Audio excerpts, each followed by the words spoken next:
Chapter 17. The whole Israelite community set out from the desert of Sin, traveling from place to place as the Lord commanded. They camped at Rephidim, but there was no water for the people to drink, so they quarreled with Moses and said, "Give us water to drink." Moses replied, "Why do you quarrel with me?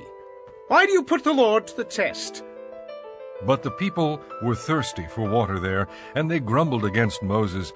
They said, "Why did you bring us up out of Egypt to make us and our children and livestock die of thirst?" Then Moses cried out to the Lord, "What am I to do with these people?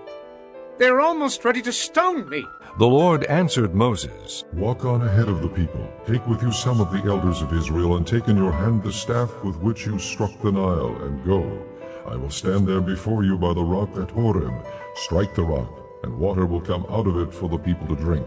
So Moses did this in the sight of the elders of Israel, and he called the place Massah and Meribah, because the Israelites quarreled and because they tested the Lord, saying, "Is the Lord among us or not?"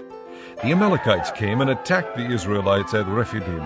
Moses said to Joshua, "Choose some of our men and go out to fight the Amalekites.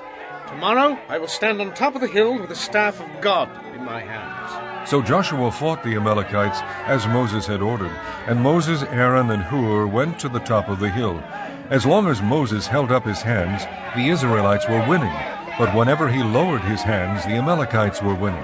When Moses' hands grew tired, they took a stone and put it under him, and he sat on it. Aaron and Hur held his hands up, one on one side, one on the other, so that his hands remained steady till sunset. So Joshua overcame the Amalekite army with the sword. Then the Lord said to Moses, Write this on a scroll as something to be remembered, and make sure that Joshua hears it, because I will completely blot out the memory of Amalek from under heaven. Moses built an altar and called it, "The Lord is my banner." He said, "For hands were lifted up to the throne of the Lord. The Lord will be at war against the Amalekites from generation to generation."